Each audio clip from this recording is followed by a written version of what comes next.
for me at least, all of these things connect. And in demonization of wealth, so much of our wealth is generated through expression and entertainment. And we're at this really strange spot where the rules that were in place were to control the distro. Make as much as you want, but you're not gonna be able to sell nothing on this block. And on top of sell it, you're not gonna be able to retain any ownership. Like, get out of here. So now, Ye running around doing those interviews and ranting about the fashion houses and all that. Like, that was a distribution conversation. And the framework of economics around expression and entertainment and creativity as a whole is one that is so delicate and so polarizing. You in particular, and not just your temperament, but your experience and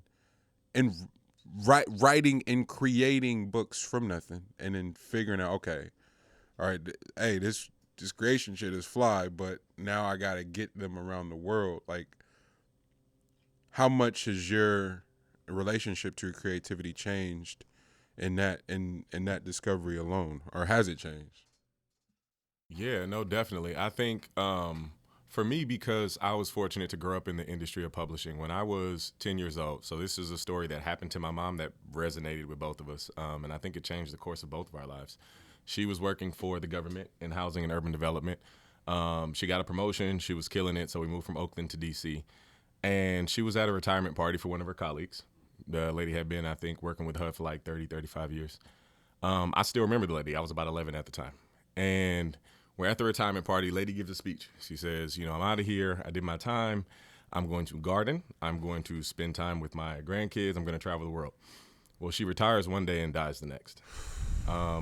My mom, as a young mother in her 30s, maybe she's around the same age I'm right now, around 34. She's like, oh, hell no.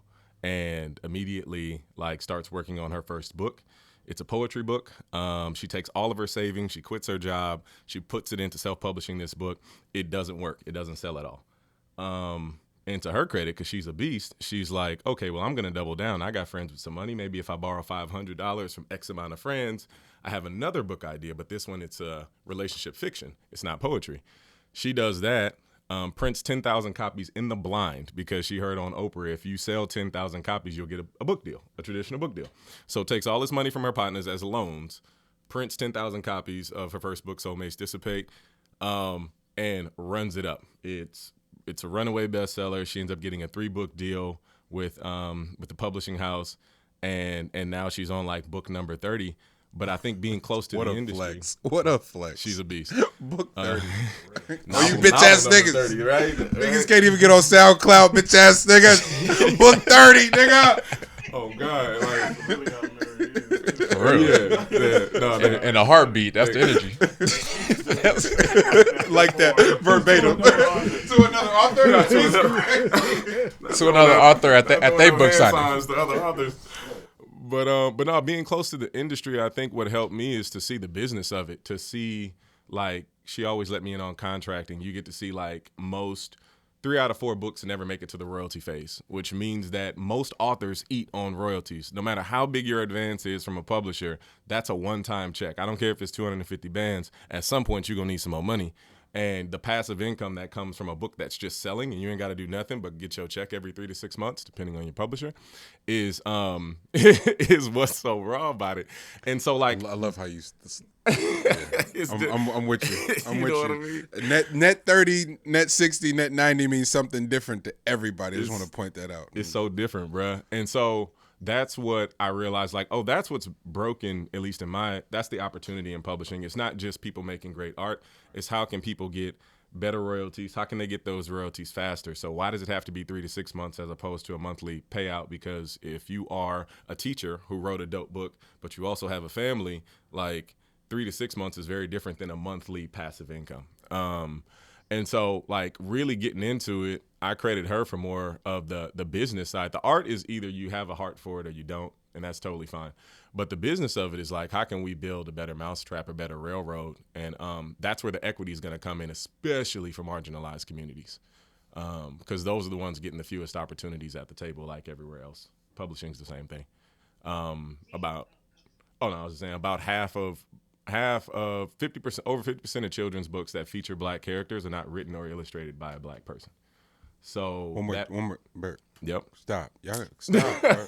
Because niggas be come on here and just be saying shit and then just say it and then we be on to like, hey, Monty, I wish y'all would have. And then I get blamed for it. Like no, please just read just so that fact lands for real. Say those numbers again, please. So over 50% of Black children's books are featuring Black characters. So if you see a Black family in the picture book on the cover, we're talking like Dr. Seuss type books, right? Are not written or illustrated by a Black person. So obviously that means a couple of things. One, it means appropriation. But two, it means that somebody's getting paid to tell Black stories that's not Black. Somebody's getting that publishing contract to basically speak for a group that they are not a part of. When that group already gets so few, we already get so few opportunities at the table. And so it's about how can we actually build that equity and that distribution, because the industry has shown it's not going to move very quickly. We have to sort of take it upon ourselves to like put each other on and build those railroads. Because we've been building dope trains, but if they own all the railroads, what you going to put your train on? Like, that's what it's been. It's like, that's a beautiful train. What you gonna do with that? Because we got all the railroads. So hey, put some 20s on that bitch. Right? And park it right in the driveway. Right. You know and that's where niggas smoke on Thanksgiving. We've been sitting in my cousin Caprice nigga for 20 years. He was gonna fix that bitch, I promise you. That bitch was hard when he got it the first Thanksgiving, nigga. That's just the smoke shop now. That's crazy. So we all sick for that. Hot box the fuck out of that train, boy. Man, our rest in peace to Virgil. You also spoke about the need for people to be inspired, and that's what I think about when I think about Virgil, because my mind immediately goes to Ye. But when I think about Ye, my mind immediately goes to Dame, Biggs. Before I don't even get the Hove before I just get to Dame and Biggs, because you go like Rory and Maul interviewed Guru and Hip Hop, and for me, they hold all the answers to the Rockefeller story, right? The A&R, the engineer, the ones that had the vision and then had to do the grunt work every day. Y'all know where the bodies are buried for real.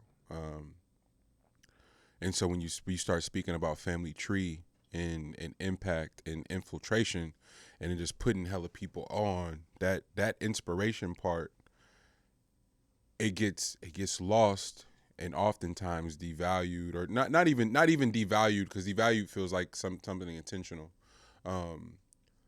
The inability to understand how rich that is to inspire folks. It seems to happen in and around things that we create, because it could mean potential distribution channels. And I'm probably going to keep referencing it the rest of the conversation. G, that's exactly the conversation we were having when we walked in. Like I keep it a being with y'all. Like, I know hella dope rappers. Like everybody tight.